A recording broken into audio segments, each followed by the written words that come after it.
Sup les jeunes, aujourd'hui on est le 8 septembre 2018. Je vais faire une analyse BTC USD sur l'échange Bitfinex. On va descendre les timeframes tranquillement. Comme vous l'avez remarqué, CryptoBab à la pareil.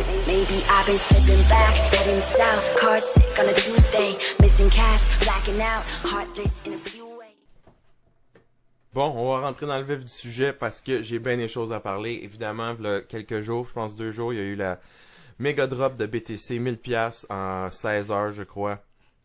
C'était la débandade totale, les gens paniquaient, mais quand vous faites de la technical analysis, vous suivez mes affaires, il n'y avait aucun stress là-dessus. La trendline du weekly était claire, on savait tout ce qui s'en venait. Évidemment, des fois tu as des bias qui est plus bull ou bear, tout dépendant de comment tu vois le marché.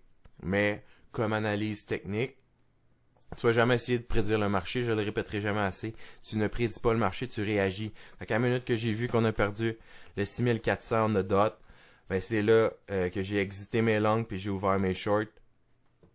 Il y avait un whale qui avait un wall. Je l'ai vu en temps réel. J'ai regardé l'order book non-stop toute la journée cette journée-là. C'est pour ça que j'ai pas eu le temps de faire de vidéo vraiment. J'avais la face collée sur l'écran. Donc, c'est ça, il y avait un bull whale qui avait un buy wall à stack up à 7400.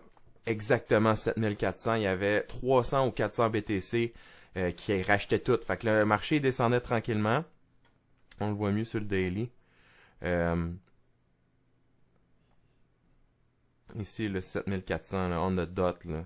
Le prix, il a remonté juste par-dessus. Là, il gossait dans 7016. Après ça, il était incapable de descendre en bas de 7400. À chaque fois qu'il retombait sur 7400, ça rachetait automatiquement. Puis le nombre de BTC, il restait tout le temps aux alentours de 300. Fait que tu vois que c'est la même personne qui avait le wall à cette place-là. Puis il a duré ça vraiment longtemps, là, une couple de au moins facile 1 heure, plusieurs minutes qui faisait ça tout le long. À minute qu'il retombait à 7400, il rachetait. Ça donnait comme un faux momentum bullish, si on veut, parce qu'il y avait plein de verts qui apparaissaient sur l'écran. Puis les noobs, quand ils voient du vert, ils disent que c'est bon puis ils achètent. Market buy, genre. OK? Donc, après ça, j'ai vu le gars qui a commencé à enlever des shots de 50 BTC sur son wall. 7400. Fait que là, ça a 250 BTC. 200, 150, 100. J'ai commencé à avoir la chienne. À la minute qu'il y avait 0, j'ai tout cancellé mes longs, puis j'ai ouvert mon short, puis on a vu ce que ça a donné. 7400 on the dot. À la minute qu'on l'a perdu, vroom, on vient de perdre 1000$ en vraiment pas long. Donc, c'est ce qui s'est passé. Il n'y a jamais de nouvelles. Les gens essaient de tout le temps trouver c'est quoi la nouvelle qu'il a dit ou qu'est-ce qui est sorti comme d'un papier, d'un média qui a fait que ça. Généralement là, il n'y a même pas de raison en arrière de ça. C'est juste la manipulation de marché. Les marchés sont encore assez jeunes, fait que c'est normal que ça arrive. Puis il n'y a pas de réglementation dans l'univers de la crypto. Donc on s'en retourne sur le weekly. Puis on regarde le même trendline qu'on a vu depuis longtemps. Ça fait longtemps qu'elle est là, fait que toujours, on n'a jamais réussi à la défoncer pour venir s'asseoir dessus en support. C'est une grosse résistance, vraiment difficile à passer. Au niveau du weekly sur le RSI, j'ai tracé une trendline où c'est 4 perfect touch, 5 perfect touch presque. Lui, je le dirais pas parfait, mais 1, 2, 3, 4 touch qui est textbook. Donc, une autre résistance. Pourquoi je fais ça? On le sait qu'on est dans un downtrend, puis j'ai déjà mon trendline, c'est juste pour le momentum. Des fois, le RSI, il va aller plus vite que le prix au niveau du momentum. Fait que si je vois ici qu'on va faire un higher low ici, puis on s'en vient au-dessus de mon trendline, puis on va l'utiliser en support, là, je m'ouvre les yeux, puis je me colle la face sur l'écran, puis je vais regarder price action, parce que ça se peut que si le RSI, il change le trend, puis il tombe en uptrend à place de tout le temps des lower high, là, ça se pourrait que ce soit le reversal au niveau du price action. Donc, c'est là qu'on se tient au niveau du weekly. Donc, le weekly est fait, on va descendre au daily. Ici, j'ai mon 4 heures, j'ai mon daily. On avait une succession de higher low, higher high qui vient d'être brisée, évidemment, avec le move qu'on a vu. Donc, ça, c'était toute notre montée. Donc, low, higher low, higher low, higher low, higher low. Puis, toujours des higher high évidemment avec. Fait que c'était le mini bull trend qu'on avait, c'était là. À la minute qu'on a perdu notre low, donc ça a tombé pour un lower low. C'est là que ça l'a chié, donc C'est là que ça s'est passé. Ici, on voit le cross du 14 puis du 50. Encore une fois, qui favorise les bears. On va avoir les deux EMA comme résistance. Donc, tant qu'on va pas aller au-dessus de la 14, se rasseoir, utiliser le 14 comme support, défoncer la 50. Après ça, retester la 50 en support pour après ça venir après ça faire un higher high, higher low. On n'aura pas de bull trend tant qu'on verra pas ça. Là, je joue entre le 4 heures et le daily en même temps. Là. Fait que ça, c'est mon 4 ici, puis ça, c'est mon daily. Là, présentement, on vient d'établir notre low. C'est l'incertitude totale. J'ai pas... on voit un inside bar formation en même temps sur le daily. Fait que sur le 4 heures, on verrait. Un équilibrium, comme que j'aime tant. Donc, le bas, le haut. Ici, on a un higher low. Ici, on a un lower high. Higher low. Puis lower high, à peine plus bas que l'autre. La contraction est là. Le volume diminue. On va quand même du increasing bear volume. Les bears ont encore le contrôle de la trend. Fait que, c'est là qu'on met tout ensemble là, ce qu'on a appris. Le RSI, les divergences, bearish, bullish, divergence. On met les EMA avec ça, les trend lines, le volume. Puis on va rajouter du Fibonacci retracement dans 2 secondes. On arrive bientôt. Je vais vous montrer la précision des outils qu'on peut avoir. C'est incroyable. Fait que là, on a notre équilibrium qui est en train de se donner. Fait on peut utiliser nos nos previous high et lows comme résistance puis support. Fait qu'on pourrait dire ça puis ça, mettons. Ça défonce par là bullish, ça défonce par là bearish. Mais dans les marchés volatiles de même, il faut attendre le close du candle parce qu'il y a tellement de wick. Des fois, ça défonce. Au-dessus du 14 EMA, là, tu dis, ok, c'est bullish à fond, puis cloud, il redescend tout de suite en bas. Les wicks, c'est une réjection, fait que c'est bearish encore. Attendez le close du candle. Les 4 heures aussi, tout le candle. Donc, on peut utiliser ces deux, cette résistance support-là comme move sur les 4 heures. Là, on est sur le daily, sur l'autre bord. Là, on va utiliser le Fibonacci retracement pour... deux choses. Premièrement, pouvoir regarder le bounce de la grosse drop qu'on a eu ici.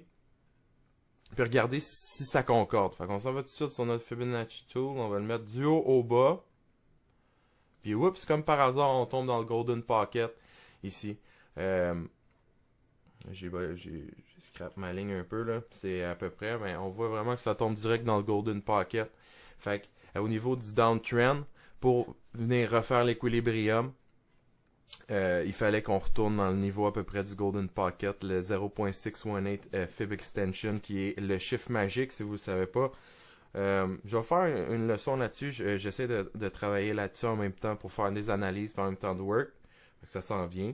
Mais c'est très utile. Fait qu'on peut utiliser ça sur des swing high, swing low. Donc quand c'est des mouvements clairs. Donc on voit que ici c'est le haut clair puis le bas clair. Clairement aussi on a un lower high de chaque barre, c'est un swing high ici. On a un high, ici on a un lower high d'un bord puis un lower high de l'autre bord. Fait qu'on sait que dans cette région-là, c'est ce point-là qui est le plus haut, d'où le swing high. Donc on va faire la même chose de l'autre bord. On va trouver le point le plus bas. Puis ça c'est un impulse wave. Donc on va utiliser notre Fibonacci retracement tool du haut au bas quand on veut checker quand le trend est bearish, puis du bas au haut quand on veut faire le bullish. Donc, on a vu que de 8000, c'est quoi? Je sais pas c'est quoi cette affaire-là. Bon, parfait. J'ai ici mon 8500 à peu près. De 8500, il a droppé à 6000. Et pour que ce move-là, vu qu'il y a beaucoup d'amplitude, il faut qu'il y ait un équilibrium pour venir rééquilibrer le marché. D'où le Golden Pocket, on a vu, il a été touché direct. Fait qu'on utilise ça. Là, je vais remettre mon truc en plus gros écran, ça m'énerve, parfait. Là, on va aller sur le 4 heures, on voit très bien sur le 4 heures.